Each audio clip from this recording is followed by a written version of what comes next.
What's up guys, Pepsi32 here. I'm finally back with a new review series. Today I'm going to be ranking every single Studio Trigger anime, all 14 of them.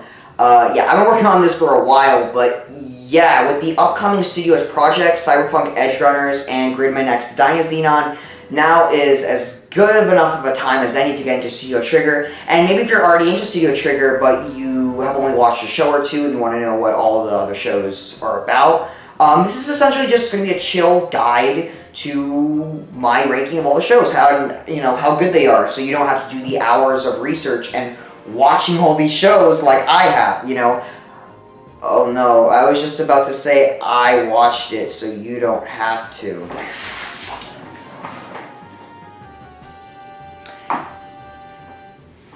Anyways, now for just 5 simple rules. Number 1, I will not be talking about any Studio Gainax shows, even though I'm sure a lot of people want me to talk about them. It's just the kind of thing of, Evangelion, Fully Cooley, Gurren Lagann. Everybody already knows these shows are masterpieces, so there's not really much of a point in rambling on about how great they are.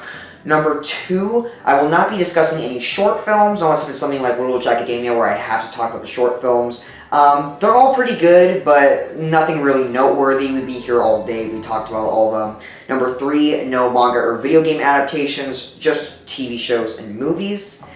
Number 4, I watch all these shows subbed, so I will not be talking about the quality of any dubs. And the last one, I will actually be having 2 tier lists. One of them actually ranking the shows on how good they are, and the other one ranking them on how good they are to watch with your parents. So, that'll be a fun one. But without further ado, let's go into our first show, Inferno Cop. Now, before making their big television debut, Studio Trigger decided to make their start on a smaller scale, ONA. It was a YouTube short series called Inferno Cop, and it is weird, wacky, vulgar, violent. It's a total big bang of a first impression, and I think it's an essential watch and an S tier. Honestly, I don't think I need to say much else, just look at it. The animation is so crude. I heard in an interview that the animators only had 2 hours of work time a week to make an episode. So it's just absurd. It's the whole kind of punk rock mentality on how you don't need a big budget to make a good show. And this is a prime example of that. It's the comedy, is what really takes center stage. It shows off front force. This is Studio Trigger's comedy style. This is what we do. We do wacky, weird, and vulgar. And we do it right. You know what I mean?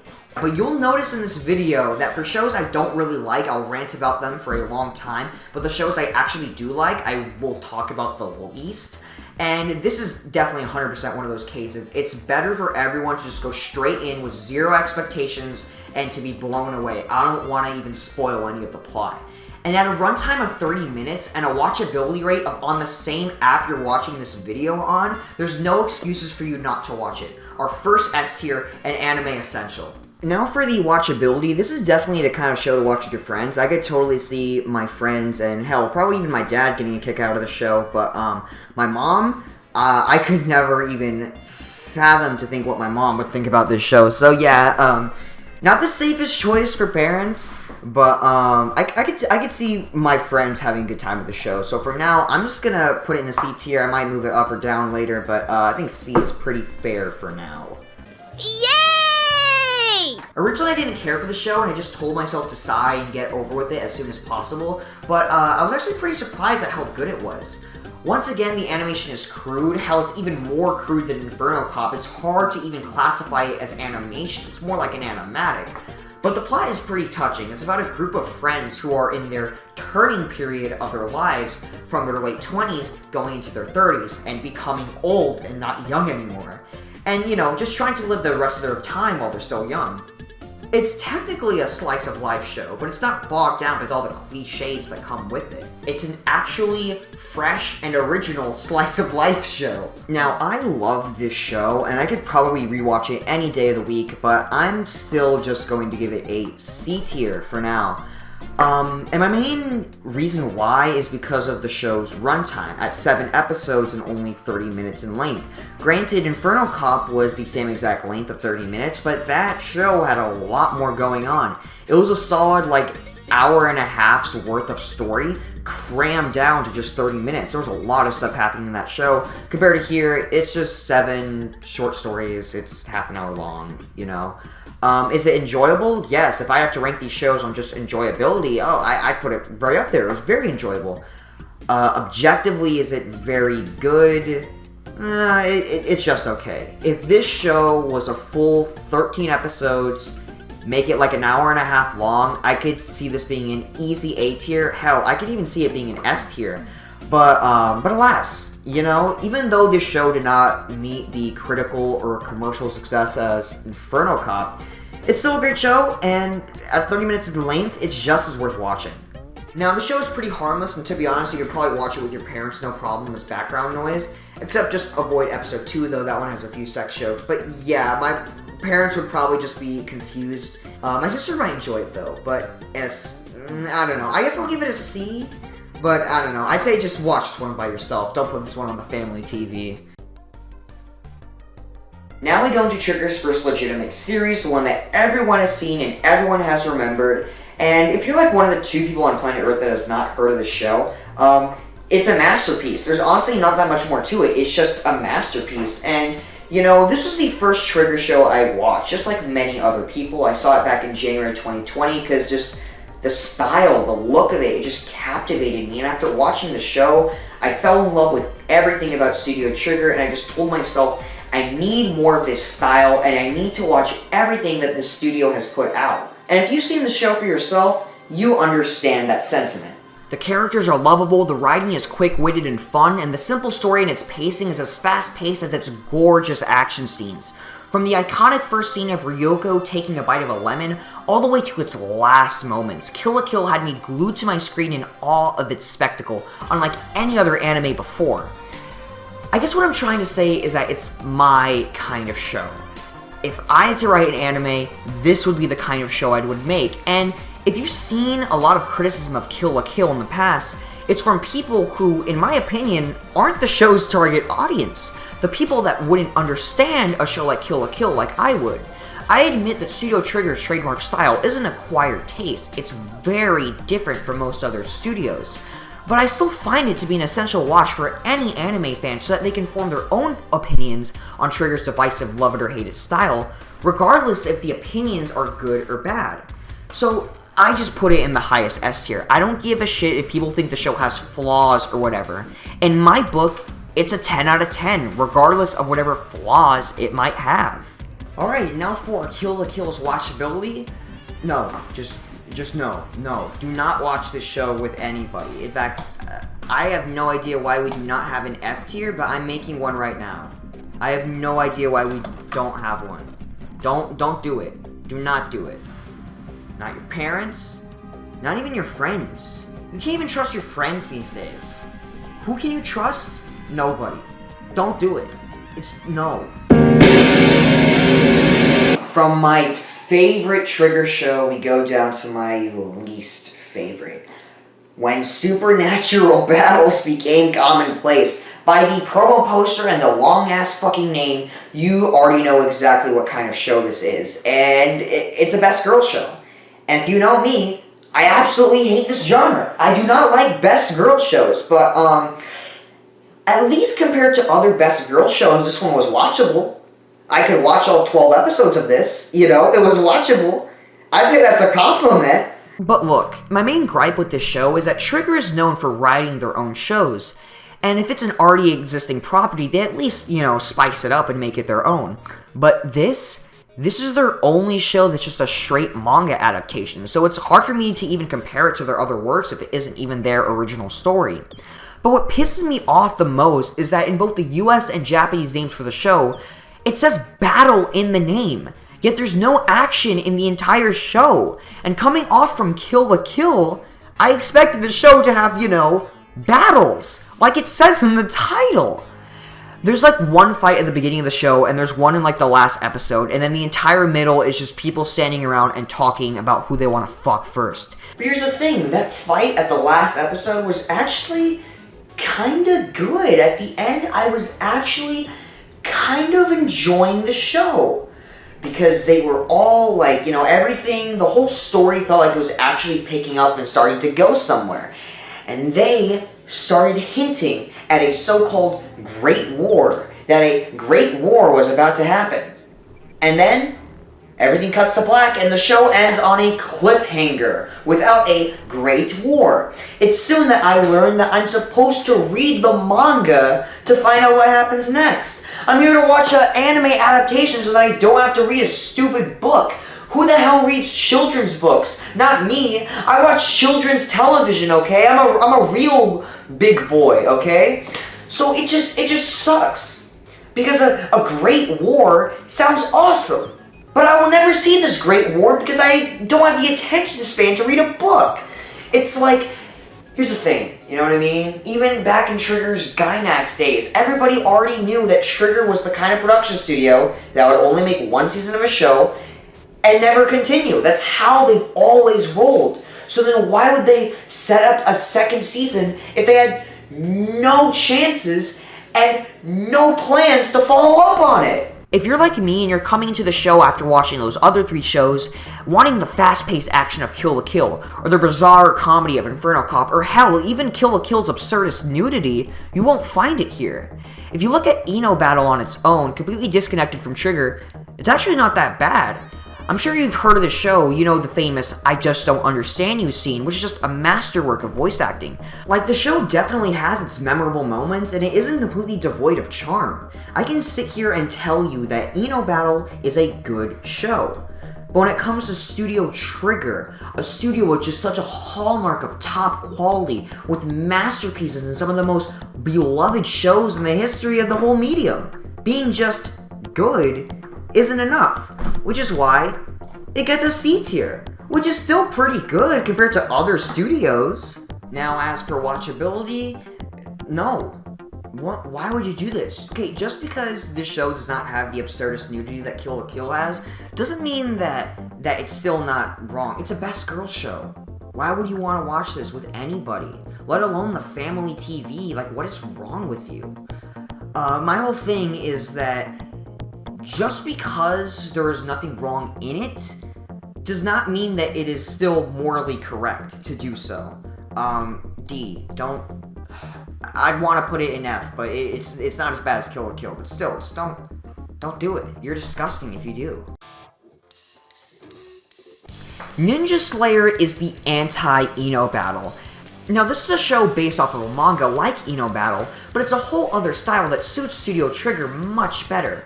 Now, the manga was actually written as a parody of Weeaboo's perception of classic 80s anime. Kind of like an 80s action version of Lucky Star. And look, you already know me. I'm literally the Bravo Man guy. I am an absolute sucker for Japanese parodies of 80s Japanese media. So you would assume that I love this show. Yes and no. I love the story and the core concept of the show. It's basically, what if we made a full-budget version of Inferno Cop with the same exact animation style and bizarre comedy? Let's also give it a 4-hour-long runtime. I'm not joking. There are many times where the show just turns into an endurance test to see how many middle fingers up the ass you can take before you call it quits, and I understand that that's a part of the joke. I get that it's purposefully written that way, but that still doesn't, you know, make it enjoyable to watch, you know what I mean? And I feel like I'm maybe a little too harsh on the show, and it seems like I'm saying the show is bad. Because at the end of the day, I still enjoyed the show. A lot of it is genuinely good and well written, but it just has absolutely no right to be 4 hours long. If this show was edited down significantly to be an hour long, or hell, even an hour 30, I think it could have been an easy A tier. Because there's still that touch of Inferno Cop's magic sprinkled around the show. There's a lot of genuinely funny moments that I wish that if it was cut up to just its best moments to make a great show, instead of a show thrice as long padded out with a shit ton of filler. So that is why I'm going to put Ninja Slayer in B tier. I've seen some people online place Ino Battle above Ninja Slayer, and I just cannot agree with that, because at the very least, while Ino Battle might be objectively maybe a better show, at least Ninja Slayer has left me with more of an impression, and, you know, actually has original ideas. Take that. But, yeah, like, while Eno Battle might be better, it's still okay. While this show might be worse, at least, like, the peaks are so great. I mean, when those peaks happen, the valleys, you know what I mean? Like, it has so many peaks and so many valleys, but it's the kind of show where the peaks are so high that I can kind of warp my mentality and forgive my brain and forgive the show of the valleys because of the peaks. But, it's not great enough as an A or an S because, again, those valleys give it problems. But if you are willing to go through the slog, the whole slog, to find the needle in the haystack, you will find the needle in the haystack because there are some genuinely great moments in the show. But for a normal, sane person, I cannot recommend this show. I sadly can't. It's at 4 hours in length. It's way too long. And personally, I think it'd be a bit of a waste of your time. But if you just cannot get enough of Studio Trigger's trademark comedy style, maybe Ninja Slayer might be good for you. I know I didn't, enjoy it as much as I wish I could have, but maybe you will. Now, for the watchability, I completely forgot to mention that this show is actually rated TVMA compared to Inferno Cop's TV-14 rating, so it's even bloodier and more violent than Inferno Cop. There's lots of blood, a lot of cursing, and there's a running gag where sometimes, occasionally, they'll show women suggestively in bondage. So, no, don't try it on the family TV. It's not as bad as Kill la Kill, I think, and I feel, but to be honest, I feel like it's, like, probably just as bad. For now, until I can, like, get cleared up, I'm just gonna put it in D tier. Don't try it. Don't watch it with anyone. Watch it alone. It's just... Now, it seems like everywhere I go, nobody counts this as a Studio Trigger show, but I do. Basically, the show is a collaboration between creators Impact and Trigger, with Trigger doing production assistance. But because Wikipedia does not directly state Studio Trigger on their list, people don't count this as one, undermining the hard work their animation assistants put into the show. Plus, there's literally an episode about working as an anime production assistant and how hard it is of a job. So, alright Trigger, you got it through. This counts as one of your shows. But yeah, Hackadoll started off as like some weird dead mobile app for anime fans, which actually seemed kind of pretty popular and cool. And the Hackadolls are the app's mascots, at least they used to be. Trigger did 2 animated commercials for the app, as Trigger actually does a lot of small commercial work here and there, and eventually it spiraled into a deal to help make a full hour-long 13-episode series, with Trigger going back to work on it with production assistants. It's about these 3 robots that exist to help solve people's problems. The problem is that I'm pretty sure the Hackadolls are defective and, like, not normal, so every episode revolves around their job spiraling out of control. It's like a Triggerized version of regular show, if that kind of makes any sense. Now, I did not expect to like the show as much as I did, as it was a lot of fun. It doesn't seem like just a cheap cash grab, it's surprisingly very cleverly written, and there are so many parodies and references to other classic Japanese media of the 80s, which, again, I so dig. If you're into these kinds of shows, you already know what to expect. It's short, it's sweet, it doesn't overstay its welcome, and at least it's actually enjoyable outside of the product it's meant to advertise. Definitely a hidden gem that I can recommend, especially at its short 1 hour length, but my main issue is that, well, it just stays in its lane as a dumb comedy show, and, I love dumb comedy. It's not trying to be something that it's not, but it just does not have as much substance as some of the other great offerings. It's not really the kind of show that, I want to rewatch over and over again. I've seen it once, and I'm kind of content with that. So, sadly, as much as it pains me, as much as it's counterintuitive to bring this show up from the grave and try to convince everyone why it should be remembered just to put it down to the lowest ranking, you know what I mean? But I have to. It's just the issue on how there's so many great shows that the only spot for this one is at the bottom. It doesn't mean that it's bad, it just means there's no other place to put it, and I'm sorry, but this is where it has to go. Now, we are not doing good with these ratings, but yeah, Hackadoll, I was questioning putting it in C, but I'm actually just gonna put it in D because, I don't know, I think there's just too much sex jokes to warrant it being in a gray area of a C tier. It's pretty obvious that you just shouldn't watch this with anyone except yourself. It's that kind of show. It's pretty funny. When the sex jokes happen, at least they're funny. But just because they're funny doesn't mean, again, just because it's not acceptable. It's not acceptable. Now this is how you do a successor to Inferno Cop. This show has the same exact zany comedy that Inferno Cop has, but with the full-scale production of Kill la Kill with quality action scenes. I fell in love with everything about the show, and it had me glued to my TV from the start to the finish. Not once did it have a dull moment. And guess what? The show is exactly an hour long. The perfect length.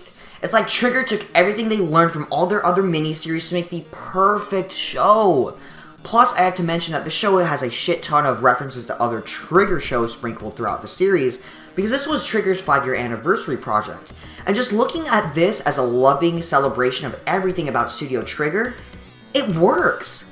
There's not much more to say, it's just an S tier. It's an essential watch. At only an hour long, you have no excuse not to watch it. If there's ever someone that I know who wants to get into Studio Trigger but doesn't know where to start, this is easily my first recommendation. It's short, it's sweet, and it tells you everything you need to know about Trigger's style. I know Kill la Kill and Inferno Cop are just as great, but I can see how they can both be turned off by the general public due to Kill la Kill's excessive nudity and Inferno Cop's excessive violence, so this show is a great, safe split down the middle. Now, Luluco is actually going to be our first S tier. Now, a little fact that I didn't tell you guys before, but I actually watched this show with my mom. Yep, I did. You know, it's because we were like doing work around the house. You know, we were like folding clothes and whatnot, and my mom wanted to put a movie on, and you know, my options were either, you know, spend 2 hours searching for a movie, putting on an episode of Ninja Slayer, which I'm not going to do, put on an episode of Hackadoll, which I'm not going to do, or just get a head start, jump 2 shows, and watch Luluco in an hour. So I put it on, and it was fine. We had a good time. We had a good time, and it was fine. This is a pretty safe show as far as Trigger is concerned, so this is the kind of show that I would put on the family TV. I would buy this on Blu-ray. I would hand this show out to friends. It's pretty safe. Now, I think that is a perfect segue, covering exactly half 7 out of the 14 projects. And a little something I didn't say in my Ninja Slayer review was that when I originally saw it back in early 2020, I actually did not finish it up until recently. I got 7 episodes in before I called it quits. And it was less about the quality of how bad the show is and more about how Funimation's app is so unbearably fucking broken to the point where I just gave up and just went off to watch, I don't know, The Office or whatever. But I would not pick the project back up until, I want to say, November of 2021. So I think that's a perfect segue. I watched the first 7 in 2020, and we'll be covering when I got back into it, back just a few months ago. So, yeah, I don't really know how to end an episode yet. So,